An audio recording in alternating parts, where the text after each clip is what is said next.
Chapters 105 I will lose extremely terribly. 106 half his life savings gone to dust, only his vitality remains for eternity. 107 skillfully earning primeval stones, ill-intent customers come to wreak havoc. 108 that pair of eyes.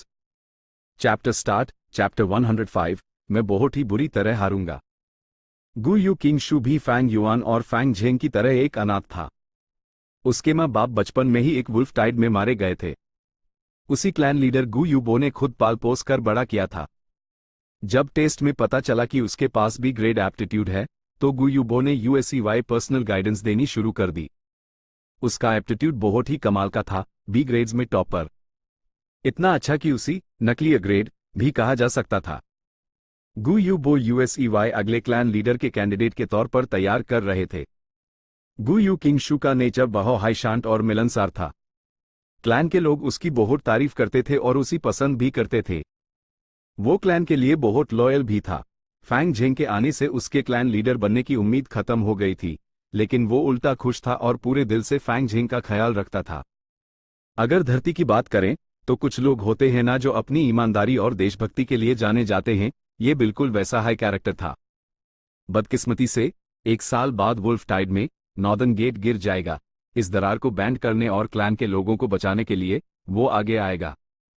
आखिर में वो अपने rank 2 cultivation से जबरदस्ती एक rank 3 गू का इस्तेमाल करेगा। एक ऐसी दीवार बन जाएगा जिसे कोई तोड़ नहीं सकता और गांव को बचाने में सफल होगा। लेकिन इसकी वजह से उसका एपर्चर तबाह हो जाएगा और आखिर में वो एक ट्रीमैन बनकर मर जाएगा। इसलिए गु यू किंग शू ने फैंग युआन पर एक गहरा असर छोड़ा था। जब उसने फैंग युआन को आहें भरते देखा तो गु यू किंग शू को बिल्कुल अंदाजा नहीं था कि फैंग युआन उसकी मौत के बारे में सोच रहा है। उसी लगा कि फैंग युआन लिकरवर्म की वजह से परेशान है। वो मुस्कुराया, फैंग युआन, तुम्हें अब तक लिकरवर्म की लिमिट्स के बारे में पता चल गया होगा। लिकरवर्म सिर्फ एक रैंक 1 गू वर्म है और सिर्फ रैंक 1 ग्रीन कॉपर एसेंस को हाई रिफाइन कर सकता है। लेकिन तुम अब एक रैंक 2 गू मास्टर हो। लिकरवर्म का रेड स्टील प्राइमेवल एसेंस पर कोई असर नहीं होता। भले ही तुम्हारे पास अब एक वाइन टैवर्न है और तुम आसानी से लिकरवर्म को पाल सकते हो, लेकिन तुम ऐसी चीज पर बेवजह मेहनत क्यों करोगे जिसका तुम्हारे लिए कोई यूज ही नहीं है? उसने बात का रुख बदला। लिकरवर्म का तुम्हारे लिए कोई यूज नहीं है, लेकिन ये दूसरे रैंक 1 गू मास्टर्स के लिए बहुत काम का है।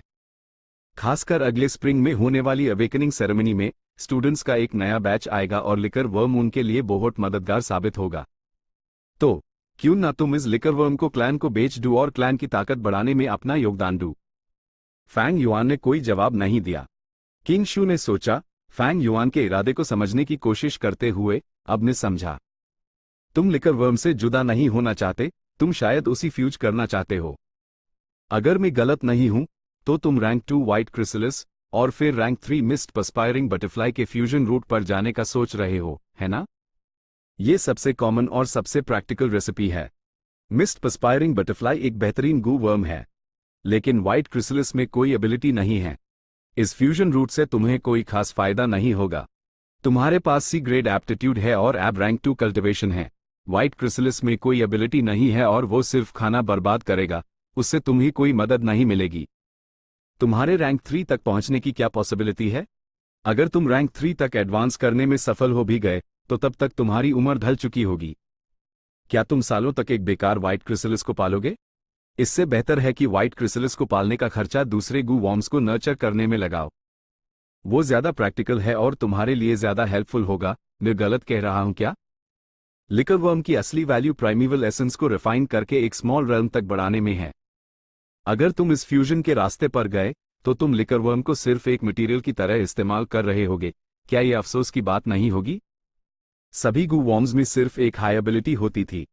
जैसे कि स्प्रिंग ऑटम सकाडा एक रैंक 6 गू था, लेकिन उसमें सिर्फ रीबर्थ की एबिलिटी थी। फ्यूजन से बना नया गू वर्म आमतौर पर एक गू वर्म से उसकी एबिलिटी लेता था और यूएसईवाई एनहांस करता था। जैसे कि व्हाइट जेड गू, उसने जड़े स्किन गू की डिफेंसिव एबिलिटी ली और उसी एनहांस किया, जबकि व्हाइट बोर गू की ताकत बढ़ाने वाली एबिलिटी को खो दिया। इसका मतलब यह था कि अगर किसी को व्हाइट जेड गू मिलता तो वो सिर्फ डिफेंस में मदद करता और गू मास्टर की ताकत नहीं बढ़ा सकता था। किंग शू सही कह रहा था। लिकरवर्म की वैल्यू प्राइमेवल एसेंस को रिफाइन करके उसका स्टेज एक स्मॉल रेल्म तक बढ़ाने में थी। गू मास्टर्स के लिए ये उनके प्राइमीवल एसेंस रिजर्व्स को बढ़ाने का एक और तरीका था, और साथ ही उनके अपचर को नरिश करने और उनकी कल्टीवेशन स्पीड बढ़ाने में भी बहुत बड़ी मदद थी। अगर कोई व्हाइट क्रिसलिस मिस्ट पर्स्पायरिंग बटरफ्लाई के फ्यूजन रूट पर जाता तो नए बनने वाले गू वॉर्म्स में प्राइमीवल एसेंस को रिफाइन करने की एबिलिटी नहीं होती, जो वाकई अफसोस की बात थी। असल में फ्लावर वाइन मोंक ने यही रास्ता अपनाया था और लिकर वर्म से मिस्ट पर्स्पायरिंग बटरफ्लाई बनाया था, जिसका इस्तेमाल वो औरतों को लुभाने और गलत काम करने के लिए करता था। उसकी मौत के बाद मिस्ट पर्स्पायरिंग बटरफ्लाई पूरा खाना न मिलने के कारण डिजेनरेट होता गया और आखिरकार वापस लिकर वर्म बन गया। फैंग युआन को चुप देखकर किंगशू की आंख में चमक आ गई और उसने अपनी बात जारी रखी। एक्चुअली हमारे क्लैन के पास एक रेसिपी है। यह रेसिपी लिकर वर्म को रैंक 2 मून हार्बिंजर गू और फिर रैंक 3 7 फ्रेग्रेंसेस लिकर वर्म में बदल देती है। 7 फ्रेग्रेंसेस लिकर वर्म में प्राइमीवल एसेंस को रिफाइन करने की एबिलिटी होती है। फैंग युआन, अगर तुम लिकर वर्म बेचना नहीं चाहते तो हम इसे एक बिजनेस ट्रांजैक्शन में बदल सकते हैं। तुम लिकर वर्म को क्लैन को बेच दो और अगर क्लैन यूएसईवाई 7 फ्रेग्रेंसेस लिकर वर्म में रिफाइन कर पाया तो तुम्हें उसी 5 साल तक इस्तेमाल करने का अधिकार होगा। अगर ये फेल हो गया तो क्लैन उसकी भरपाई करेगा। क्या कहते हो? ऐसा करने का मतलब था कि फ्यूजन का सारा रिस्क क्लैन उठाएगा। इतनी बेहतरीन कंडीशन के साथ दूसरे लोग तो झट से मान जाते, लेकिन फैंग युआन अपने दिल में बस ठंडी हंसी हंसा। वो खुद को जानता था, अपने 44% सी ग्रेड एप्टीट्यूड के साथ रैंक 3 तक पहुंचना लगभग इम्पॉसिबल था। अपनी पिछली जिंदगी में फैंग युआन 100 साल से भी ज्यादा रैंक 2 पर अटका रहा था। फिर आखिर में इत्तेफाक से उसी एक टैलेंट बढ़ाने वाला गू वर्म मिला और वो एक रैंक 3 गू मास्टर बन पाया। 5 साल तक इस्तेमाल करने का अधिकार सुनने में बहुत अच्छा लगता था, लेकिन फैंग युआन के लिए ये पानी में चांद की परछाई पकड़ने जैसा था। गु यू किंगशू ने ऐसा इसलिए कहा था क्योंकि उसने फैंग युआन के रैंक 3 तक जाने के एम्बिशंस को देख लिया था, इसलिए उसने जानबूझकर ये मीठा लालच फैंग युआन को फंसाने के लिए फेंका था।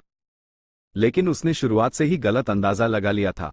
फैंग युआन की यादों में लिकर वर्म के फ्यूजन के लिए सबसे बेस्ट रेसिपी थी पहले लिकर वर्म को रैंक 2 4 फ्लेवर्स लिकर वर्म में एडवांस करना और फिर रैंक 3 7 फ्रेग्रेंसेस लिकर वर्म में।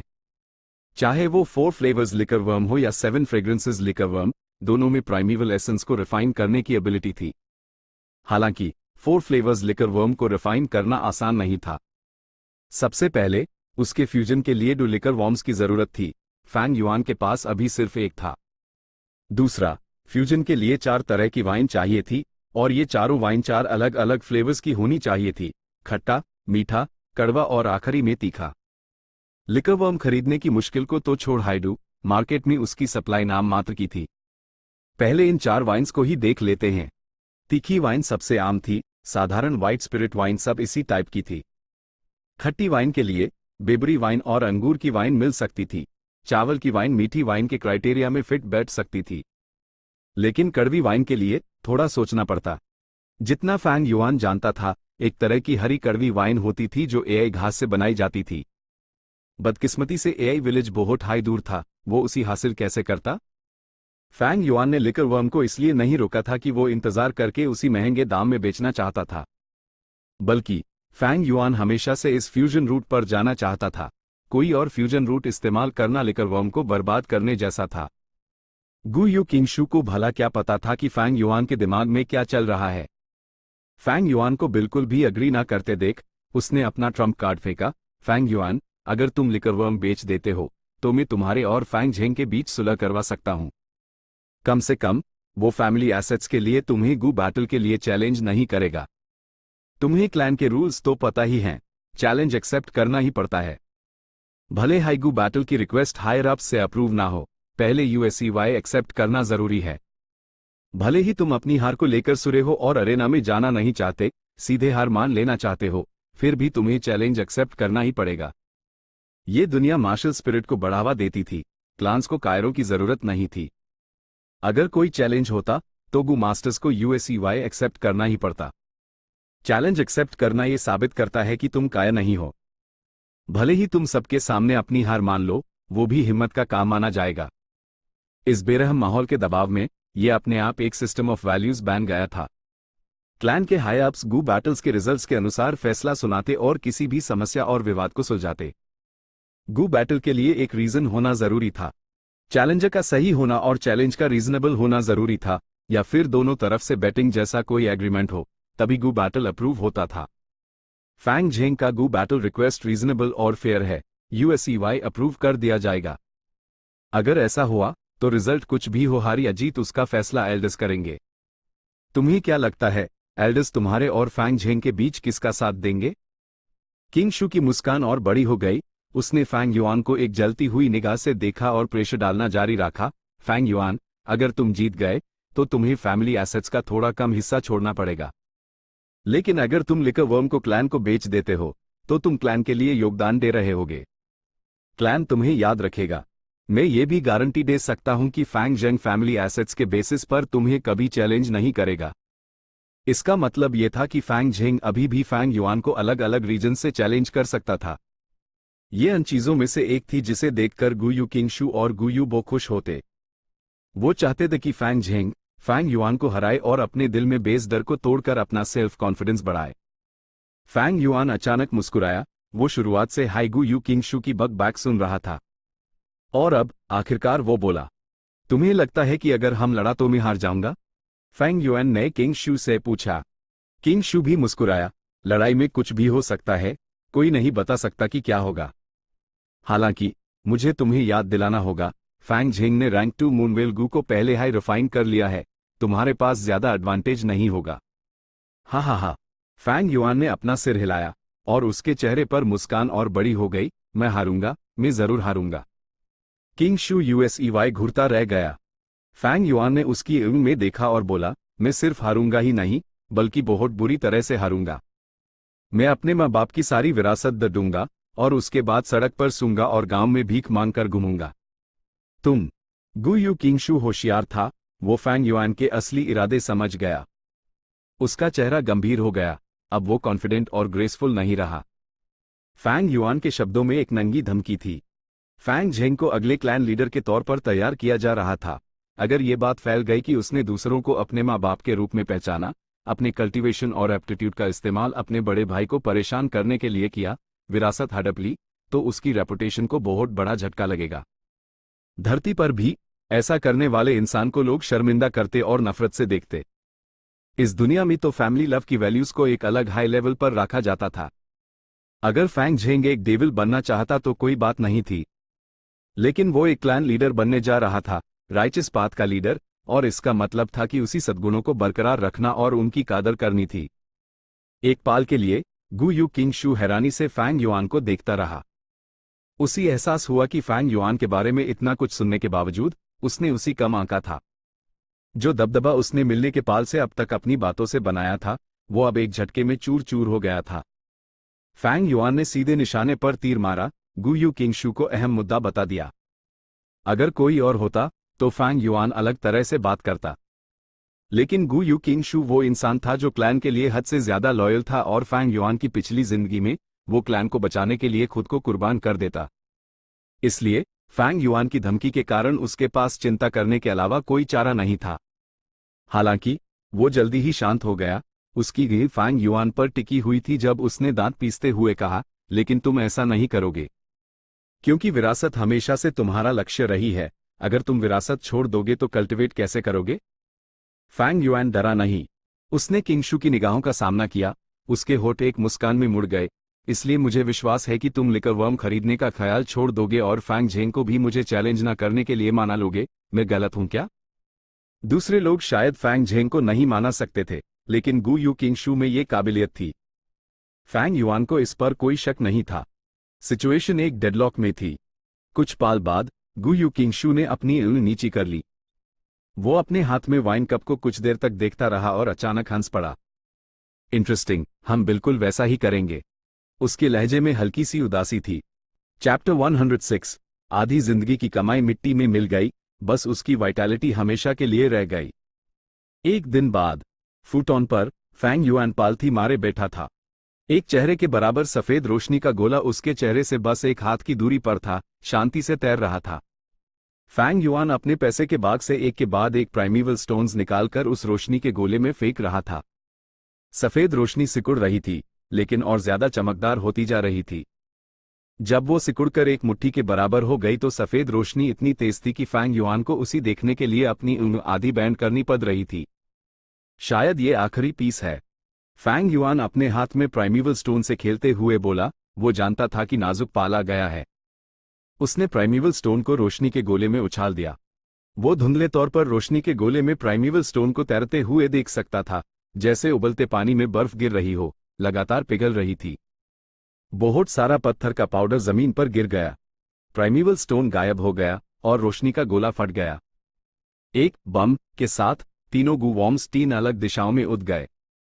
एक बिस्तर पर गिरा, जबकि दूसरे दीवारों से टकराकर जमीन पर गिर गए। मूंगलो गू को रिफाइन करना फेल हो गया। फैंग युआन का दिल डूब गया। उसने जल्दी से अपनी उंगली हिलाई, अपने गू वॉर्म्स को वापस बुलाते हुए। मूनलाइट गू और लिटिल लाइट गू डगमगाते हुए फैंग युआन की तरफ तैरते हुए आए और धीरे से उसकी हथेली पर उतर गए, लेकिन दूसरे लिटिल लाइट गू से कोई रिस्पॉन्स नहीं आया। वो जमीन पर पड़ा था, उसका दूधिया सफेद पज सितारा शरीर धीरे धीरे हवा में घुल रहा था। कुछ सांसों के वक्त में वो बिना कोई निशान छोड़े पूरी तरह से गायब हो चुका था। ये एक फेल हुए फ्यूजन की कीमत थी। अलग अलग फ्यूजन रेसिपीज के हिसाब से गू वर्म जख्मी हो सकता था या किस्मत खराब होने पर मर भी सकता था। अपने इतने अनुभव के बावजूद और ये जोड़ने पर कि फैंग युआन मल्टीटास्क कर सकता था और उसके पास सही रेसिपी थी, फिर भी फेल होने का चांस था। फैंग युआन उदास नहीं था, उसने ऐसी घटनाएं कई बार देखी थी। उसने अपना बेस्ट दिया था और अगर रिजल्ट फिर भी फेल रहा तो इसे सिर्फ किस्मत का खेल ही कहा जा सकता था। शुक्र है मरने वाला मूनलाइट गू नहीं, बल्कि लिटिल लाइट गू था। मैं दुकान से एक और खरीद सकता हूं, इसे रिप्लेस करना आसान है। अगर मूनलाइट गू मर जाता तो दूसरा हासिल करना आसान नहीं होता। उसके पास अब काफी कैश था, भले ही एक लिटिल लाइट गू मर गया, वो एक और खरीद सकता था। उसके बाद उसने मूनलाइट गू और बचे हुए लिटिल लाइट गू को चेक किया। दोनों गू की सतह पर रोशनी आम दिनों से थोड़ी कम थी। यह फ्यूजन फेल होने की वजह से गू के जख्मी होने का नतीजा था। एक बार गू वर्म जख्मी हो जाए तो सफल फ्यूजन के चांसेस बहुत कम हो जाते हैं। मुझे उनके ठीक होने का इंतजार करना होगा, तभी मैं आगे कोशिश कर सकता हूं। फैंग युआन जानता था कि जल्दी का काम शैतान का होता है और उसने जल्दी से दोनों गू को रख लिया। उसने वक्त का अंदाजा लगाया, कम से कम 3 दिन बाद ही वो दूसरी कोशिश कर पाएगा। कल्टिवेशन वहां खत्म नहीं हुई। फैंग युआन ने अपनी दाहिनी हथेली खोली। उसका बायां हाथ पीला था और उसकी हथेली पर एक GHAS के पैटर्न वाला हरा निशान था, जैसे कोई गहरा हरा टैटू हो। फैंग युआन ने सोचा और उसके अपचर में प्राइमीवल एसेंस हरकत में आई, जैसे हल्का लाल कोहरा उसके बाएं हाथ पर बने निशान की तरफ बह रहा हो। वो हरा निशान तुरंत जिंदा हो उठा। फैंग युआन की हथेली से घास की नोक निकली, उसके बाद 9 गहरी हरी गोल पत्तियां और आखिर में जड़े जैसा हरा ट्रांसपेरेंट टैना। जहां तक जड़ों की बात थी वो दिखाई नहीं दे रही थी। उसकी हथेली पर पहले वाला गहरा हरा टैटू अब गायब हो चुका था, बस गहरी हरी लकीरों के कुछ निशान बचे थे। यह फैंग युआन की हथेली के साथ घास के गूंथने को दर्शा रहा था। यह था रैंक 2 ग्रास गू, 9 लीफ वाइटैलिटी ग्रास। इस वक्त फैंग युआन की हथेली जमीन के एक टुकड़े जैसी थी और उसके ऊपर एक 9 लीफ वाइटैलिटी ग्रास यूजी रही थी, जैसे जड़े पत्थर से बनी कोई नफीस कलाकृति हो। फैंग युआन ने अपने दाएं हाथ की उंगली बढ़ाकर पत्तियों को तोड़ा। हर गोल पट्टी तोड़ने पर फैंग युआन को हल्का सा दर्द महसूस होता, जैसे अपने बाल खींचने पर होता है। जब 9 पत्तियां तोड़कर फैंग युआन ने बिस्तर के पास रख दी तो उसकी हथेली पर 9 लीफ वाइटैलिटी ग्रास का सिर्फ नंगा ताना बचा था। फैंग युआन ने अपना प्राइमीवल एसेंस लगाना जारी रखा। हल्का लाल रंग का रैंक 2 प्राइमीवल एसेंस उसकी हथेली से कोहरे के बादल की तरह उठता रहा और उस जड़े हरे तने को ढक लिया। टैना प्राइमीवल एसेंस को सोखता रहा और आखिरकार तने के अंदर से एक कली फूटने लगी। ये कली गुलाबी हरी, छोटी, नाजुक और बहुत कमजोर थी, छूटे ही टूट जाती। फैंग युआन ने प्राइमीवल एसेंस का इस्तेमाल जारी रखा और कली बड़ी होती गई, उसका रंग गहरा होता गया। आखिर में वो एक गहरी हरी, पूरी तरह से मच्यो पट्टी बन गई। मैंने अपने प्राइमीवल एसेंस का 20% इस्तेमाल कर लिया। फैंग युआन ने अपने अपचर को चेक किया और नतीजा निकला। उसके सी में सिर्फ 44% प्राइमीवल एसेंस था। इसका मतलब था कि वो एक बार में सिर्फ 2 वाइटैलिटी लीव्स बना सकता था। एक और पट्टी बनाने के बाद फैंग युआन ने एक प्राइमीवल स्टोन पकड़ा और तेजी से अपने अपचर में प्राइमीवल एसेंस रिकवर किया। जब प्राइमीवल एसेंस 40% तक पहुंच गया, उसने फिर से वाइटैलिटी लीफ को नर्चर किया। आधे दिन तक इस तरह से बार बार करने के बाद आखिरकार उसने 9 लीफ वाइटैलिटी ग्रास को वापस 9 पूरी पत्तियों तक उगा दिया। इस बार उसने पत्तियां नहीं तोड़ी, बल्कि एक सोच के साथ 9 लीफ वाइटैलिटी ग्रास को वापस अपनी बाएं हथेली में रख लिया, उसी वापस एक हरे निशान में बदल दिया। उसने तोड़ी हुई पत्तियों को एक छोटे बाग में रखा और अपने साथ ले लिया। एक वाइटैलिटी लीफ एक रैंक 1 गूवर्म था। मार्केट में हर एक की कीमत लगभग 50 प्राइमेवल स्टोन्स थी। इसका मतलब था कि सिर्फ इन 9 पत्तियों से फैंग युआन साढ़े 400 प्राइमेवल स्टोन्स कमा सकता था। ऑफ कोर्स उन्हें बनाने में उसकी लागत भी आई थी, लेकिन लागत हटाकर भी उसने लगभग 400 प्राइमेवल स्टोन्स का मुनाफा कमाया। सारे फैमिली एसेट्स में सबसे कीमती चीज बिना शक यह 9 लीफ वाइटैलिटी ग्रास हाई थी। इसका मालिक होना सोने की खान का मालिक होने के बराबर था। और इस 9 लीफ वाइटैलिटी ग्रास का एक फायदा और था, इसे खिलाना आसान था। इसे जिंदा रहने के लिए सिर्फ पानी और धूप की जरूरत थी, इसलिए इसे पालने में लगभग कोई खर्च नहीं था। फैंग युआन के लिए वो बाकी सारे फैमिली एसेट्स छोड़ सकता था, लेकिन इस 9 लीफ वाइटैलिटी ग्रास को यूएसईवाई मजबूती से अपने हाथों में रखना था। ऑफ कोर्स इस तरह का 9 लीफ वाइटैलिटी ग्रास गू सिर्फ फैंग युआन के पास नहीं था। गांव में दूसरों के पास भी ये ग्रास गू था। असल में 5 9 लीफ वाइटैलिटी ग्रास गू द जो क्लैन की कलेक्टिव प्रॉपर्टी थे। हर रोज स्पेशलाइज्ड गू मास्टर्स के मिशंस होते थे कि वो बड़ी संख्या में वाइटैलिटी लीव्स बनाएं। फैंग युआन के लिए ये एक अच्छी बात थी। अगर सिर्फ उसके पास 9 लीफ वाइटैलिटी ग्रास होता तो क्लैन जरूर उसी जबरदस्ती खरीदने के लिए आगे आता। बिल्कुल वैसे ही जैसे गू यू किंग शू क्लैन को रिप्रेजेंट करते हुए उसका लिकरवर्म खरीदने आया था। लिकरवर्म, ब्लैक एंड व्हाइट बोरगू और 9 लीफ वाइटैलिटी ग्रास जैसे कीमती गू क्लैन के हाया अब सभी इसे कंट्रोल करना चाहते थे और पूरे क्लैन के काम में लाना चाहते थे। 3 दिन बाद फैंग युआन की निगरानी में एक रोशनी का गोला अचानक फट गया और एक नया गू वर्म धीरे धीरे हवा में तैरने लगा। वो चमकदार और पारदर्शक था, एक आधे चांद की तरह झुका हुआ, जैसे पानी नीले रंग का क्रिस्टल का टुकड़ा हो। मोटे तौर पर यह मूनलाइट गू जैसा था जिसे साइज में डबल कर दिया गया हो। फिर भी ये मूनलाइट गू नहीं था, बल्कि उससे ऊंचे दर्जे का रैंक 2 मूंगलो गू था। इस बार फैंग युआन का फ्यूजन सफल रहा। मूंगलो गू एक मूनलाइट गू और 2 लिटिल लाइट गू को फ्यूज करके बनता है। एक लिटिल लाइट गू मून ब्लेड की पावर को 100% बढ़ा सकता है, लेकिन 2 लिटिल लाइट गू भी उसकी पावर को 100% हाई बढ़ाते थे। यह बूस्ट एडिटिव नहीं था। लेकिन रिफाइन किया गया रैंक 2 मूंगलो गू, उसकी अटैक पावर मूनलाइट गू से 3 गुना ज्यादा थी। असल में मूनलाइट गू को रिफाइन करने के कई अलग अलग रेसिपीज दी और इसके कई एडवांसमेंट पाथ्स थे। फैंग युआन ने यह रास्ता मूनब्लेड की अटैक पावर को हद तक बढ़ाने के लिए चुना था। अटैकिंग रंगे वैसी ही रही, अभी भी 10 मीटर का स्कोप था। एक रास्ता था मूनलाइट गू और स्टोन स्कारगू का इस्तेमाल करके फ्यूजन करना, जिसका रिजल्ट मून स्कारगू होता। इसकी अटैक पावर वैसी हाई रहती, लेकिन रेंज डबल हो जाती, 20 मीटर तक पहुंच जाती। एक और आम रास्ता था जो मूनलाइट गू को वर्ल्डविंड गू के साथ फ्यूज करके मूनवर्ल्ड गू बनाना था। इसका इस्तेमाल करने पर मूनब्लेड नीले से हरा हो जाता और साथ ही उसका अटैक ट्रैजेक्टरी कर्व्ड हो जाता। गू यू किंगशू ने यही रास्ता अपनाया था। जहां तक गू यू फैंग झेंग की बात है, उसने मूनलाइट गू और जड़े स्किन गू का इस्तेमाल करके मून रेमंड बनाया। ये एक रेयर रास्ता था और इसकी ऊपरी सीमा रैंक 5 थी, जो मूनलाइट ट्रेजर किंग गू बन जाता। हालांकि रैंक 5 रेसिपी होने का मतलब ये नहीं था कि रैंक 5 गू वर्म बनाना जरूर मुमकिन था। कई रैंक 5 गू मास्टर्स के पास एक भी रैंक 5 गू नहीं होता था। इस अजीब सिचुएशन की वजह इंग्रेडिएंट्स की कमी नहीं, बल्कि सक्सेस रेट था। गू फ्यूजन का 100% सक्सेस रेट नहीं था। तुम जितने ऊंचे रैंकिंग के गू वर्म को रिफाइन करने की कोशिश करते, सक्सेस रेट उतना ही कम होता। अपनी पिछली जिंदगी में फैंग युआन के स्प्रिंग ऑटम सकाडा का सक्सेस रेट 1% से भी कम था और वो अनेकों बार फेल हुआ था। कभी कभी उसकी किस्मत अच्छी होती और कम गू वॉर्म्स मार्ट, दूसरी बार सारे गू वॉर्म्स एक साथ मर जाते। रैंक 6 स्प्रिंग ऑटम सकाडा को रिफाइन करने के लिए सभी रैंक 5 गू वॉर्म्स की जरूरत थी। एक बार ये गू वॉर्म्स मर जाते, फैंग युआन की सारी मेहनत और जमा पूंजी धुएं में उठ जाती, एक इल्यूजन बन जाती। फैंग युआन अनेकों बार फेल हुआ और कई बार शुरू से शुरुआत की, फिर से फ्यूज किया और गू वॉर्म्स और स्पेशल इंग्रेडिएंट्स को पूरी दुनिया से इकट्ठा किया। आखिर में उसने इतना हंगामा मचा दिया कि लोगों में गुस्सा फैल गया, जिसके कारण लोगों का मनोबल टूट गया और कई मौतों से खून की नदियां बह गई और लाशें तैरने लगी। वो किस्मत वाला था, क्योंकि आखिर में वो सफल हुआ और यूएसईवाई स्प्रिंग ऑटम सकाडा मिल गया।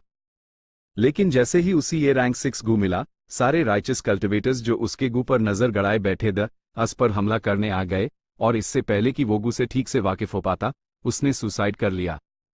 हजारों लाखों सालों से इसी घिनौनी फेलियर रेट की वजह से कई हाई रैंकिंग गू मास्टर्स की मेहनत बर्बाद हुई और वो वापस स्क्वायर वन पर आ गए। इस फेलियर रेट को थोड़ा कम करने का एक ही तरीका था, और वो था वाइटल गू। फ्यूजन का रिजल्ट कुछ भी हो, फेलियर या सक्सेस, वाइटल गू कभी नहीं मरता। ज्यादा से ज्यादा वो जख्मी हो जाता। क्यों? कई लोगों का अंदाजा था कि ऐसा इसलिए है क्योंकि वाइटल गू मास्टर का पहला गू वर्म होता है और गू मास्टर की जिंदगी से जुदा होता है, एक रहस्यमयी रिश्ता और कनेक्शन बनाता है। जब तक गू मास्टर जिंदा है, अगर वाइटल गू का फ्यूजन फेल होता है तो ज्यादा से ज्यादा वो मरने की हालत में होगा। ऑफ कोर्स, फ्यूजन में इस्तेमाल होने वाले दूसरे गू वॉर्म्स के मरने की पॉसिबिलिटी थी। फिर भी गू मास्टर की मेहनत और कमाई का एक हिस्सा बचाया जा सकता था और जमा किया जा सकता था। वाइटल गू मास्टर की सबसे बड़ी किस्मत और सहारा होता है। वाइटल गू जो भी हो, वो गू मास्टर के डेवलपमेंट पाथ को बहुत हद तक प्रभावित कर सकता है। इसके विपरीत, गू मास्टर्स भी अपने विटल गू का लेवल बढ़ाने के लिए नए रेसिपीज ढूंढते रहते हैं। कुछ रैंक 2 और रैंक 3 कचरा रेसिपीज गू मास्टर्स के लिए उनके भविष्य की उम्मीदों को और खराब कर देते। जब फैंग युआन को पता चला कि स्प्रिंग ऑटम सकाडा उसका विटल गू बन गया है, तो वो इतना खुश क्यों हुआ था? यही वजह थी। स्प्रिंग ऑटम सकाडा एक बहुत हाई रेयर गू वर्म था जो दूसरों को रीबर्थ करने देता था। ये एक हेवन डिफाइंग एबिलिटी थी। चाहे उसी कैसे भी रिफाइन किया जाए, वो मारेगा नहीं। अगर ये फैंग युआन की पिछली जिंदगी होती जहां स्प्रिंग ऑटम सकाडा उसका विटल गू नहीं था, अगर वो यूएसईवाई रिफाइन करता रहता, तो वो मर भी सकता था। स्प्रिंग ऑटम सकाडा रैंक 6 का था, ऐसी चीज जहां तक कई गू मास्टर्स अपनी पूरी जिंदगी में कभी नहीं पहुंच पाते। एक बहुत बड़ी संख्या में गू मास्टर्स के पास तो रैंक 6 रेसिपी तक नहीं होती, और वो अभी भी बेचैनी से ढूंढ रहे होते हैं। स्प्रिंग ऑटम सकाडा, भले ही अभी फैंग युआन उसका पूरा इस्तेमाल नहीं कर सकता था, फिर भी वो उसका सबसे बड़ा खजाना था। फ्लावर वाइन मोंग की विरासत इसके सामने जमीन आसमान का फर्क था। चैप्टर 107, होशियारी से प्राइमीवल स्टोन्स कमाना। बुरे इरादे वाले ग्राहक हंगामा करने आते हैं। ठंडी बर्फ का दौर खत्म हुआ और उसकी जगह बसंत की हवा ने ले ली। बिना एहसास हुए ही सर्दियां बीत चुकी थी और बसंत के दिन आ गए थे। जमी हुई पहाड़ी नदियां फिर से बहने लगी थी। बांस के घरों और पेड़ों के नीचे लटके बर्फ के टुकड़े चमकदार और पारदर्शक सूरज की रोशनी में पानी टपका रहे थे। सुबह वाइन टैवर्न काफी खाली था, ज्यादा पीने वाले नहीं थे। फैंग युआन अंदर खिड़की के पास वाली सीट पर बैठा था। उसकी रिक्वेस्ट के मुताबिक आसपास लकड़ी के प्लैंक स्क्रीन से कवर किया गया था, जिससे उसके लिए एक छोटा सा रूम बन गया था। खिड़की से हवा का एक झांका अंदर आया और मिट्टी की ताजी और खुशबूदार महक हवा में घुली हुई थी, जिसे सूंघने वाले लोग बेफिक्र और खुश महसूस कर रहे थे। जियांग या फैंग युआन के सामने बैठा था, उसका चेहरा मुस्कुराहटों से भरा हुआ था। ये रहे इस बार के प्राइमीवल स्टोन्स, प्लीज कंफर्म कर लीजिए। उसने 4 मनी बैग्स निकाले, उन्हें टेबल पर रखा और फैंग युआन की तरफ धकेल दिया। मनी बैग के अंदर, जाहिर है, प्राइमीवल स्टोन्स थे। फैंग युआन ने उन्हें एक एक करके नहीं खोला, बल्कि उनका वजन हाथ में उठाकर चेक किया। उसी सौदे और लेदे करने का 100 साल से भी ज्यादा का अनुभव था, इसलिए वो आसानी से अपने हाथों में प्राइमीवल स्टोन्स की संख्या बता सकता था। एक भी कम होता तो उसी तुरंत पता चल जाता। ईमानदारी से कहूं तो ये कोई खास बात नहीं थी। धरती पर एक तेल बेचने वाला था जो बोतल के मुंह पर एक सिक्का रखता और उसमें तेल डालता, जहां तेल एक लाइन में गिरता और छोटे से छेड़ से बोतल के अंदर चला जाता बिना एक बूंद गिराए। एक और दिव्या निशानेबाज था जो 100 मीटर दूर से पेट की पत्तियों पर 100% एक्यूरेसी से निशाना लगा सकता था। एक कसाई भी था जो कई सालों से काम कर रहा था। अपने हाथों से वजन चेक करके वो उनका एकदम सही वजन बता सकता था और जब तोला जाता तो बिल्कुल वही निकलता जो उसने कहा था। ऐसी स्किल कैसे ट्रेन की जाती है? और कुछ नहीं, बस प्रैक्टिस मेक्स परफेक्ट। अनुभव का संचय जब काफी हो जाता है तो चमत्कार कर सकता है। उसके रिबर्थ के बाद इस तरह का अनुभव भी उसके साथ आ गया था। फैंग युआन ने अपने हाथ से चेक किया और कोई प्रॉब्लम ना पाने पर उसने एक छोटा कपड़े का बैग निकाला और जियांग या को दे दिया। जियांग या ने उसी दोनों हाथों से लिया और बैग खोला, ध्यान से क्वांटिटी चेक करते हुए। भले हाई फैंग युआन के पास 9 वाइटैलिटी लीव्स दी, उसने उन्हें खुद बेचने का प्लान नहीं बनाया था। अगर ये गु यू डोंग तू होता तो वो अपने सोशल रिलेशनशिप्स को बनाए रखने और अपना इन्फ्लुएंस बढ़ाने के लिए ऐसा करता। लेकिन फैंग युआन ऐसा करने का इच्छुक नहीं था। इसमें बहुत ज्यादा समय और मेहनत बर्बाद होती थी। इसलिए उसने वो सब जियांग या को बेच दिए जो एक दुकान का मालिक था, ताकि जियांग या रैंक 1 हीलिंग ग्रास गु को क्लैंसमैन को बेच सके। जियांग हे का भाई था, और जब फैंग युआन लिकर वर्म ढूंढ रहा था तो उनकी मुलाकात हुई थी। उसका भाई तो फैंग युआन का हाफ अलायंस मेट भी था, इसलिए उससे ट्रांजैक्शन करवाना और क्लैन को बेचवाना एक भरोसेमंद तरीका था। 1, 2, 3, 9 वकाई, ये 9 वाइटैलिटी लीव्स हैं। जियांग या ने 3 बार गिना और फिर बात बैंड करके ध्यान से अपने शरीर के पास रख लिया। उसके बाद उसने अपना कप उठाया, फैंग युआन के लिए टोस्ट करते हुए। लॉर्ड फैंग युआन, आपसे बिजनेस करके अच्छा लगा, मैं आपके नाम पर टोस्ट करना चाहता हूं। फैंग युआन की तरफ उसकी निगाहों में गहरा आदर था, यहां तक कि थोड़ी सी जलन भी दिख रही थी। 1 साल पहले, जब बसंत का ही मौसम था, जब वो फैंग युआन से पहली बार मिला था, तब वो एकेडमी में एक स्टूडेंट था, उसके पास गु मास्टर का बैटल अटायर पहनने का भी हक नहीं था। लेकिन अब फैंग युआन ना सिर्फ बैटल अटायर पहने हुए था, उसकी बेल्ट भी लाल रंग की थी, और बेल्ट के बीच में एक चौरस स्टील का टुकड़ा था, एक रैंक 2 गु मास्टर। हालांकि वो खुद अभी भी एक रैंक 1 था, हरे रंग की बेल्ट पहने हुए। ये सब तो छोड़ो, जो चीज उसी जला रही थी वो ये थी कि विरासत मिलने के बाद फैंग युआन एक कंगाल से एक अमीरजादा बन गया था। उसके पास वाइन टैवन, बांस के घर और 7 हाई 9 लीफ वाइटैलिटी ग्रास था। ये सब ऐसी दौलत थी जिसे जियांग या अपनी पूरी जिंदगी में कभी नहीं कमा सकता था। लेकिन जियांग या अपनी जलन की गहरी भावना को दिखाने की हिम्मत नहीं कर सका। फैंग युआन ने वाइटैलिटी लीव्स यूएसईवाई बेची और यूएसईवाई प्राइस डिफरेंस कमाने का मौका दिया। फैंग युआन अब उसका मनी ट्री बन चुका था, और जियांग या अब इस जूनियर से पंगा लेने की हिम्मत नहीं कर सकता था। हाय, लोगों के बीच तुलना करना कितना बुरा होता है। जियांग या ने कप पकड़ा। उसका चेहरा मुस्कुराहटों से भरा था, लेकिन दिल ही दिल में वो गहरी आहें भर रहा था। फैंग युआन ने अपना कप उठाया और एक घूंट में पी गया। जियांग या के एक्सप्रेशंस भले ही छुपे हुए थे, लेकिन फैंग युआन जैसी बुद्धि लोमड़ी के सामने वो कैसे नहीं समझ पाता। फैंग युआन ने इसे दिल पर नहीं लिया, क्योंकि अगर जियांग या जलता नहीं तो ये दिखाता कि उसका दिल बहुत बड़ा है, और तब फैंग युआन उसकी और ज्यादा इज्जत करता। लेकिन उसने फैंग युआन की छोटी सी दौलत को देखा और जल गया। ये दिखाता था कि उसकी दुनिया कितनी छोटी और इनसिग्निफिकेंट थी। उसके साथ पीना सिर्फ इसलिए था क्योंकि अभी भी उसकी कुछ वैल्यू थी जिसे एक्सप्लॉइट किया जा सकता था। जियांग या ने कप नीचे रखा, उत्साह से कहते हुए, क्लैन की वाइटैलिटी लीव्स 55 प्राइमेवल स्टोन्स पर पीस बिकती हैं। मैंने आपके इंस्ट्रक्शंस फॉलो किए और अपने ग्रास गू को सिर्फ 50 प्राइमेवल स्टोन्स में बेचा, और डिमांड जबरदस्त है। लॉर्ड, आप रोज ज्यादा लीव्स क्यों नहीं बनाते? इस तरह हम और भी ज्यादा कमा सकते हैं। फैंग युआन ने सुना और धीरे से अपना सिर हिलाया, सीधे माना करते हुए, नहीं, नो लीव्स बनाना हाई मेरी लिमिट है, ये पहले ही मेरे कल्टिवेटिंग टाइम को बहुत बर्बाद कर रहा है। यह फैंग युआन और जियांग या जैसे कुएं के मेढक के बीच का फर्क था। फैंग युआन के नजरिए से प्राइमेवल स्टोन्स सिर्फ एक कल्टिवेटिंग रिसोर्स द एक टूल। ये सब उसकी कल्टिवेटिंग जरूरतों के लिए था।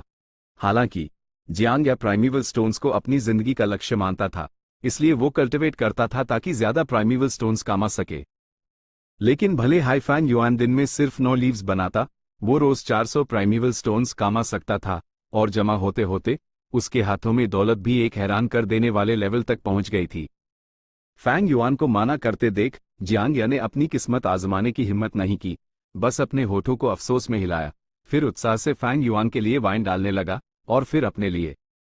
वकाई, उसने कहा, लॉर्ड के पास इतनी अच्छी किस्मत है, आपको रोज समय और मेहनत बर्बाद करने की जरूरत नहीं है। मेरी राय में लॉर्ड उस गरीब पुराने किराए के फ्लैट में क्यों रहते हैं? आप एक बांस का घर खाली करके खुद वहां क्यों नहीं रहते? फिर एक खूबसूरत बीवी से शादी करके और 7-8 घरेलू नौकर आपकी देखभाल के लिए। वो सच में सपनों की जिंदगी है। ही। फैंग युआन हल्का सा हंसा, कुछ नहीं कहा। एक किसान एक विजेता के एम्बिशंस को कैसे समझ सकता है? वो मुड़ा, खिड़की के बाहर देखते हुए। घर पर घर, बांस की छतों पर बची हुई बर्फ थी, बसंत की उज्जवल और खूबसूरत रोशनी में नहा रही थी। दूर एक विलोव का पेड़ था, पीली हरी नरम पत्तियों की डालियां नीचे झुक रही थी, बसंत की नरम हवा में धीरे धीरे लहरा रही थी। फैंग युआन की निगाहें थोड़ी खोई हुई थी जब वो अपनी मौजूदा परेशानी के बारे में सोचने लगा। फैंग झेंग की समस्या हल होने के बाद फैमिली एसेट को बाद में समझा जा सकता था। व्हाइट जेड गू और मूंग लोगू सफलतापूर्वक रिफाइन हो गए थे। अब उसने अटैक और डिफेंस दोनों कवर कर लिए थे। ए फ्लैट अगला नंबर लिकरवर्म का था, लेकिन लिकरवर्म झंझट भरा था। 4 फ्लेवर लिकरवर्म को रिफाइन करने के लिए USEY दूसरा लिकरवर्म चाहिए था, साथ ही मीठी, खट्टी, कड़वी और तीखी 4 तरह की वाइन। ये चीजें उसी कुछ नहीं पता था कहां से मिलेंगी। मुझे लिकरवर्म जरूर रिफाइन करना है, इसके बिना मेरी प्रोग्रेस कम से कम आधी धीमी हो जाएगी। लेकिन 4 फ्लेवर लिकरवर्म को रिफाइन करने के लिए मुझे कारवां का इंतजार करना होगा और उस मौके का फायदा उठाकर अपना व्हाइट जेड गू दिखाना होगा। इस तरह मैं अपनी असली फाइटिंग स्ट्रेंथ दिखा सकता हूं और अपनी काबिलियत को छुपाना बैंड कर सकता हूं। फैंग युआन के पास मूंगलो गू और व्हाइट जेड गू थे। अपने 500 साल के कॉम्बैट एक्सपीरियंस के साथ वो ज्यादातर रैंक 2 गू मास्टर से ज्यादा ताकतवर था। थोड़े बहुत मशहूर ग्रुप लीडर्स जैसे बीमार SAAMP जाओसन अगर फैंग युआन से 1-on-1 लेड तो शायद उसका मुकाबला ना कर पाए। लेकिन चीशन, मो यान और किंग शू के सामने फैंग युआन अभी भी कमजोर था। एक तो कल्टिवेशन लेवल काफी नहीं था, फैंग युआन सिर्फ एक रैंक 2 इनिशियल स्टेज पर था, लेकिन वो लोग अपर या पीक स्टेज पर थे। दूसरा, मजबूत गू वॉर्म्स की कमी थी। फैंग युआन के पास सिर्फ डू बैटल गू वॉर्म्स लेकिन उन सब के पास कम से कम 3 और छुपे हुए ट्रम्प कार्ड्स भी थे। सेम एज ग्रुप में फैंग झेंग, मो बेई और ची चेंग पहले ही अपना दबदबा दिखा रहे थे, इसमें कोई शक नहीं था। खासकर फैंग झेंग, अब जब उसने रैंक 2 मून रेमंड हासिल कर लिया था, उसके पास पहले हाई फैंग युआन से लड़ने की काबिलियत थी। जैसे जैसे समय बीतेगा, उसका कल्टिवेशन लेवल और बढ़ेगा और आखिरकार वो फैंग युआन को धूल काटा देगा। जब तक कि फैंग युआन 4 फ्लेवर लिकरवर्म को फ्यूज ना कर ले और फैंग झेंग के बराबर कल्टिवेटिंग स्पीड मेंटेन ना कर ले। जहां तक ऊंचे रैंक्स की बात है, वो रैंक 3 या रैंक 4 गू मास्टर्स। फैंग युआन के लिए लड़ाई के नतीजे को छोड़ भी दे, अपनी जान बचाना भी एक मुश्किल काम था। किसी ऊंचे रैंक को चैलेंज करने की तो बात ही छोड़ दो, रैंक से ऊपर जाना बहुत मुश्किल था। एक तो फैंग युआन के पास ट्रम्प कार्ड्स नहीं थे और दूसरा उसके पास टैलेंट नहीं था। अपने इतने फाइटिंग एक्सपीरियंस के बावजूद बिना चावल के कोई खिचड़ी नहीं पका सकता, बिना एक मजबूत गूवर्म के उसका एक्सपीरियंस अपनी कीमत नहीं दिखा सकता था। अगर मेन 4 फ्लेवर लिकरवर्म को सफलतापूर्वक फ्यूज कर पाया तो मेरी कल्टिवेटिंग स्पीड अच्छी हो जाएगी। लेकिन मुझे अपने गू वॉर्म्स को भी रिप्लेनिश करना है। डिफेंस के लिए मेरे पास व्हाइट जेड गू है, ऑफेंस के लिए मूंगलो गू, हीलिंग के लिए 9 लीफ वाइटैलिटी ग्रास, लेकिन मुझे एक मूवमेंट टाइप और एक रिकॉन टाइप गू चाहिए। ये दोनों भले हाई सपोर्ट टाइप्स हैं, लेकिन ये मेरी कमजोरी को कवर कर सकते हैं और मेरी फाइटिंग स्ट्रेंथ को कम से कम 3 गुना बढ़ा सकते हैं। फैंग युआन ने सोचा, यूजी स्टेप बाय स्टेप सीखने की जरूरत नहीं थी। अपने इतने लंबे लाइफ एक्सपीरियंस के साथ वो पहले ही जानता था कि किस दिशा में जाना है। उसके पास से जियांग की आवाज आई, मैंने सुना है हाल ही में कोई आपसे पंगा ले रहा है लॉर्ड। जानबूझकर आपके बांस के घर और वाइन टैवन में परेशानी खड़ी कर रहा है। फैंग युआन ने तेवर चढ़ाए, उसके विचारों की लड़ी टूट गई। लेकिन जियांग सही कह रहा था। फैंग युआन ने जांच की थी, ये उसके अंकल गु यू डोंगतू का काम था। गु यू किंगशू के अंकल को चेतावनी देने के बाद उसने फैंग झेंग का इस्तेमाल करके परेशानी खड़ी करने की हिम्मत नहीं की। लेकिन कुछ देर इंतजार करने के बाद उसके दिल में नाराजगी और गुस्सा बढ़ गया और अपने रिलेशनशिप्स का इस्तेमाल करके उसने कुछ गू मास्टर्स को फैंग युआन की जगहों पर परेशानी खड़ी करने के लिए भेजे दिया। बिजनेस करने वाले लोग ऐसी परेशानियों से नफरत करते हैं, इसलिए हाल ही में वो जगहों पर नजर रखने के लिए समय निकाल रहा था। मालिक, कोई फिर से परेशानी खड़ी कर रहा है। इस वक्त एक क्लर्क डरा हुआ चेहरा लिए फैंग युआन की तरफ बढ़ा। ओह! फैंग युआन के तेवर चढ़ गए, उसी इसका तुरंत सामना करने की उम्मीद नहीं थी। फैंग युआन के रिएक्ट करने का इंतजार किए बिना जियांग अचानक उठ खड़ा हुआ, उत्साह से कहते हुए, 1 मिनट रुकिए लॉर्ड, मुझे देखने दीजिए। वो पार्टीशन से बाहर गया और लगभग तुरंत वापस आ गया। ये गु यू मैन शी है। जियांग का चेहरा पीला पड़ गया था, अपनी आवाज दबाते हुए।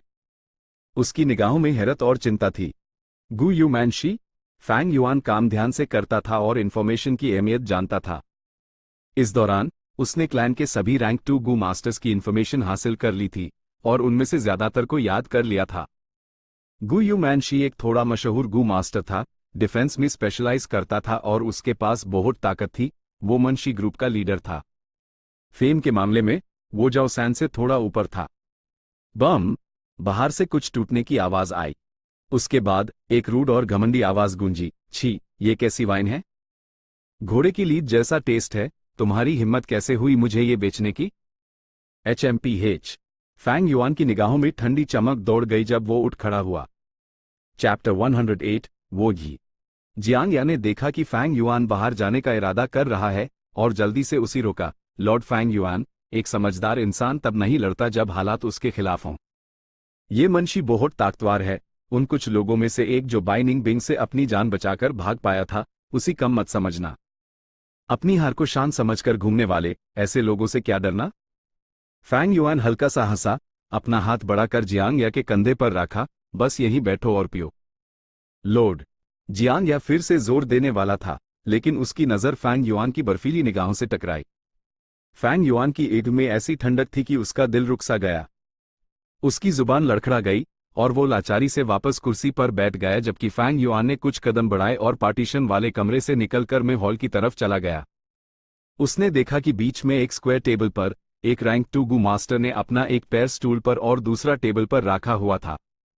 उसका कद थोड़ा छोटा था, लेकिन उसके बाजू और कमर मोट थे। एक घनी काली दाढ़ी, जो उसके गालों से नीचे उसकी ठुड्डी तक फैली हुई थी, उसके जिस्म से एक खतरनाक ऑरा निकल रहा था। उसके पास जमीन पर टूटे हुए वाइन पोट के टुकड़े बिखरे पड़े द और ज्यादातर लिकर जमीन पर कंक्रीट की दरारों के बीच से अंदर चली गई थी। सिर्फ 2-3 जगह शराब के धब्बे सतह पर जमा द या टूटे हुए बर्तनों में। दुकान का बूढ़ा मालिक सिर झुकाए हुए डर से माफी मांग रहा था। लॉर्ड, कृपया शांत हो जाए। अगर ये वाइन आपको पसंद नहीं आए तो दुकान आपको एक और ब्रू मुफ्त में देगी। HMPH, मुझे वाइन नहीं चाहिए। तुम्हारी वाइन का टेस्ट बकवास है। तुम दुकान क्यों चला रहे हो? मुआवजा, मुझे मुआवजा मिलना चाहिए। मेरा अच्छा मूड तुम लोगों ने खराब कर दिया। तुम्हें मुझे कम से कम 500 प्राइमेवल स्टोन्स का मुआवजा देना होगा। मनशी ने एक अजीब सी रकम मांगी। ये तीसरी बार है, लगता है इस वाइन टैवर्न ने कुछ लोगों से दुश्मनी मोल ली है। हाय, चलो यहां और नहीं पीते। जल्दी चलो, जब गू मास्टर्स लड़ते हैं तो हम जैसे आम लोग पीसते हैं। आसपास के लोग तेजी से अपनी सीटें छोड़कर जाने लगे। सिर्फ कुछ गू मास्टर्स हाई वहां रुके और अपनी बातें जारी रखी। मैंने सुना है ये टैवर्न फैंग युआन ने खोला है। कौन है जो उससे पंगा ले रहा है? ओ, वो जिसके माँ बाप मर गए और उसने उनकी दौलत इनहेरिट की, वो लड़का जो रातों रात अमीर हो गया। कोई हैरानी नहीं कि लोग ऐसा कर रहे हैं। अगर मैं भी होता तो मुझे भी जलन होती। जरा सोचो, हम अपनी जान दांव पर लगाकर ये दौलत कमाते हैं ताकि एक स्टेबल जिंदगी जी सकें। लेकिन वो फैंग युआन तो बस एक नया लड़का है, उसी ये सब चीजें हासिल करने का क्या हक है? सही कहा, भले ही उसके पूर्वज अपनी आने वाली पीढ़ियों का ख्याल रख रहे हों, वक्त बदल गया है। क्लैन के रिसोर्सेज लिमिटेड ही। हर किसी को पिए का एक छोटा सा टुकड़ा ही मिल सकता है। वो, एक सी ग्रेट टैलेंट वाला, इस उम्र में ऐसी दौलत का मजा कैसे ले सकता है? बकवास है। क्या मनशी उसी ड्यूल के लिए उकसाने की कोशिश कर रहा है? अगर उनकी गु फाइट हुई तो शायद उसी पिए का एक टुकड़ा मिल जाए। किसी ने अपना सिर हिलाया। है, तुम्हें क्या लगता है क्लैन के एल्डर्स बेवकूफ हैं? किसी ने सिर हिलाया। हो सकता है। क्लैन की पॉलिसीज तो हैं ही, तुम लोगों ने इतने सालों में समझा नहीं क्या? एक हद तक वो हमें कंपीट करने देते हैं। ताकतवर को ज्यादा रिसोर्सेस मिलने चाहिए, है ना? अगर कमजोर अपनी असेट्स की रक्षा नहीं कर सकता तो उसी छोड़ना पड़ेगा। ये सब क्लैन की समृद्धि के लिए है। बात तो सही है। चलो पहले देखते हैं। यहां कुछ तो चल रहा है। मैंने सुना है कि मनशी के पीछे एक रिटायर्ड एल्डर का हाथ है, किसी ने अपनी आवाज दबाकर कहा। किसी की हिम्मत कैसे हुई जाने की? सब वहीं खड़े रहो, कोई नहीं हिलेगा। टेबल पर मनशी अचानक चिल्लाया। वो आम पीने वाले लोग दरवाजे तक पहुंच चुके थे, लेकिन उन्होंने हुक्म न मानने की हिम्मत नहीं की। सब डर से वहीं खड़े हो गए। कुछ राहगीरों ने देखा कि वहां कोई ड्रामा चल रहा है और वो दरवाजे पर रुककर तमाशा देखने लगे। सिर्फ पंगा लेने आया है। फैंग युआन ने यह सीन देखकर, उसका चेहरा भावहीन था, लेकिन उसकी आंखों में ठंडी चमक दौड़ गई। मनशी ने उसी देख लिया। ओ, तुम हाई वो फैंग युआन हो, है ना? जूनियर, तुम्हारा ये वाइन टैवर्न अपनी घटिया वाइन से मेरे पैसे लूट रहा है। लेकिन क्योंकि तुम नए हो, मैं तुम्हें सबके सामने माफी मांगने और पछतावा करने का एक मौका दूंगा, वरना लोग कहेंगे कि मैं, मुंशी, अपने स्टेटस से एक जूनियर को दबा रहा हूं। हा हा हा। मुंशी जोर से हंसा। बस तुम माफी मांग लो और मेरे सामने झुक जाओ, ये मामला वहीं खत्म हो जाएगा। मैं अपनी जुबान का पक्का हूं, जैसा कहा है वैसा ही करूंगा। उसने जोर से अपनी छाती पीटते हुए एक बड़ा दिल दिखाने का नाटक किया, लेकिन उसका इरादा आसपास के गू मास्टर से छुप ना सका। क्या घटिया चाल है। सही कहा, अगर फैंग युआन ने माफी मांग ली तो वो फिर कभी सिर नहीं उठा पाएगा और कोई भी आकर यूएस पर पैर रखेगा और उसकी कमजोरी का फायदा उठाएगा। लेकिन अगर वो माफी नहीं मांगता तो ये एक सीनियर की बेइज्जती होगी और ऐसे एटीट्यूड के साथ पूरी कम्युनिटी यूएससीवाई दूर कर देगी। हाँ, वो दो मुश्किल फैसलों के बीच फंस गया है। ओ माय, ये क्या बकवास है। गू मास्टर्स धीरे धीरे बात कर रहे थे, लेकिन अचानक किसी का मुंह खुला का खुला रह गया, जैसे उसमें एक अंडे को निगल सकता हो। बाकी के गू मास्टर्स की भी हालत ऐसी ही थी। कुछ लोग इतना घूर रहे थे कि उनकी ईख बाहर निकलने को थी। कुछ लोगों का दम घुट गया और उनके मुंह से वाइन बाहर निकल गई। कुछ लोग पूरे अविश्वास से घूर रहे थे, जैसे पत्थर के हो गए हों। वो यहां एक शो देखने आए थे, एक मजेदार शो। आखिर में फैंग युआन ने न सिर्फ उनकी ख्वाहिश पूरी की, बल्कि उन्हें एक बहुत बड़ा सरप्राइज भी दिया। अस नौजवान ने तुरंत अपनी कलाई झटकी और एक मूंगब्लेड छोड़ दिया। फ्यू, मूंगलो गू का मूंगब्लेड। वो नीला सा, आधे चांद जैसा ब्लेड हवा में उड़ा, चेहरे जितना बड़ा। एक चौरस डेस्क के ऊपर से गुजरता हुआ उसने उसी आसानी से टोफू की तरह दो टुकड़ों में काट दिया। मुंशी की हंसी रुक गई, उसकी ईंख की पुतलियां फैल गई जब मूनब्लेड उसकी ईंख में बड़ा और बड़ा होता गया। पलक झपकते ही वो नीला मूनब्लेड उसके चेहरे के पास आ चुका था। उसकी रोशनी से उसकी मूंछों का एक एक बाल साफ दिख रहा था। मौत का सख्त एहसास होते ही आखिरी पाल में मुंशी घबराहट में चीखा, मोनोलथ गू। तुरंत उसके पूरे जिस्म पर एक गहरी स्लेटी रोशनी छा गई। उसकी खाल बदली और पत्थर की खाल बन गई। लेकिन इससे पहले कि वो पूरी तरह से बन पाती, मूनब्लेड उसकी छाती से टकरा चुका था। एक हल्की सी आवाज के साथ पत्थर की खाल फट गई और मुंशी की छाती पर एक बड़ा तिरछा घाव बन गया। खून बहने लगा और उसके बड़े घाव से उबल पड़ा। आह! तेज दर्द उसके नर्व से गुजरा और मुंशी डर से चीखा। उसकी आवाज में अविश्वास और सदमा भरा था। उसने कभी सोचा भी नहीं था कि फैंग युआन बिना एक लफ्ज कहे तुरंत हमला कर देगा। उसकी हिम्मत कैसे हुई हमला करने की? गांव के अंदर सीधा एक गू वर्म का इस्तेमाल करके एक क्लैंसमैन पर हमला?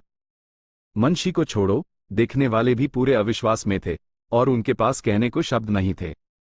ये क्या सिचुएशन है? क्या ये लड़का पागल हो गया है? बिना एक शब्द का ही सीधा जानलेवा हमला। क्या उसी डर नहीं है कि अगर मुंशी मर गया तो यूएससीवाई पनिशमेंट हॉल अरेस्ट कर लेगा और उसी अपने गुनाहों की सजा मिलेगी? नौजवान बहुत ज्यादा जोश में होते हैं। तुम लोगों ने वो मूनब्लेड देखा? वो जरूर मूनलाइट गू नहीं बल्कि मूंगलो गू है। सोचो, फैंग युआन ने अपना फ्यूजन पहले ही सफल कर लिया। फैंग युआन, तुम क्या कर रहे हो? मुंशी चौरस टेबल पर खड़ा अपना गला फाड़कर एक गरजती आवाज में चिल्लाया। उसका चेहरा पूरी तरह से बेरहम था। उसके पूरे जिस्म की मांसपेशियां फूल गई और ज्यादा गहराई से पत्थर की खाल में बदल रही थी। घाव भी पत्थर की खाल से ढक गया था, लेकिन अभी भी बहुत सारा खून बह रहा था, भले ही अब फव्वारे जैसा नहीं था। फैंग युआन का चेहरा शांत था जब वो चलता रहा। वो बोला नहीं, या यूं कहें, उसका बोलने का कोई इरादा नहीं था। उसने मुंशी को जवाब देने के लिए एक और मूव किया। एक और मूनब्लेड। फ्यू! मूनब्लेड थोड़ी सी दूरी तय करके तेजी से निकला। तुम! मुंशी के पास बोलने का वक्त नहीं था। उसने अपने हाथ उठाए और अपने दिमाग और छाती को बचाया। उसके हाथ पैर एक मोटे, गहरी स्लेटी रंग के पत्थर से ढके हुए थे, जैसे किसी मूर्ति के हाथ हों, मजबूत और मोटे। मूनब्लेड उसके हाथों से टकराया, एक गहरा घाव बना, कई छोटे छोटे पत्थर के टुकड़े उठ गए। मूनब्लेड की ताकत ने मुंशी के जिस्म को पीछे की तरफ धकेल दिया। उसका पूरा जिस्म पत्थर का बना था, जिससे उसका वजन बहुत बढ़ गया था। आखिरकार उसके नीचे की टेबल वजन नहीं सह सकी और एक क्रैक की आवाज के साथ वो पूरी तरह से टूट गई। मुंशी का बैलेंस बिगड़ गया और वो जमीन पर गिर पड़ा। उसके डिफेंस में एक कमजोरी आ गई। फैंग युआन धीरे धीरे चला। उसकी ईंख में ठंडी रोशनी चमक रही थी जब उसने यूएस कमजोरी को पकड़ा और यूएस पर एक और मूनब्लेड फायर कर दिया। मूनब्लेड हवा को चीरता हुआ निकला और हवा की स्वूश की आवाज आई। मनशी ने जल्दी से अपने हाथ उठाए, लेकिन उसने फैंग युआन के तेज बैटल एक्सपीरियंस को कम आंका। भले हाई मूनब्लेड सीधा चल रहा था, वो एक ऐसे एंगल से घुसा जो जमीन के पैरेलल नहीं था। मनशी का हाथ आधे मूनब्लेड को रोक सका, लेकिन दूसरा आधा उसकी छाती से जा टकराया। घाव पर घाव, मनशी की छाती से अब और भी ज्यादा खून बह रहा था। क्या क्या ये उसी मारने वाला है? जो गू मास्टर्स पहले सीट पर बैठे थे, वो अब और नहीं सह सके और सब उठ खड़े हुए। आम लोग कोई आवाज करने की हिम्मत नहीं कर रहे थे। वो डर और उत्सुकता से देख रहे थे। गू मास्टर्स का एक दूसरे को मारना, इसने उनके दिलों में दबी हुई कोई चीज जागा दी थी।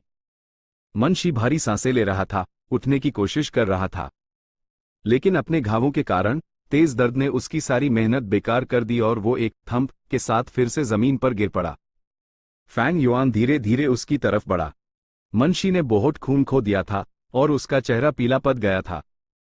वो डर से फैंग युआन को घूर रहा था। फैंग युआन धीरे धीरे एक ठंडे एक्सप्रेशन के साथ चल रहा था, करीब आ रहा था, हर सेकंड उस पर और ज्यादा प्रेशर डाल रहा था। फैंग युआन, तुम मुझे मार नहीं सकते। मुझे मारने पर तुम्हें पनिशमेंट हॉल अरेस्ट कर लेगा। मनशी जमीन पर जोर लगाकर पीछे खिसकने की कोशिश कर रहा था।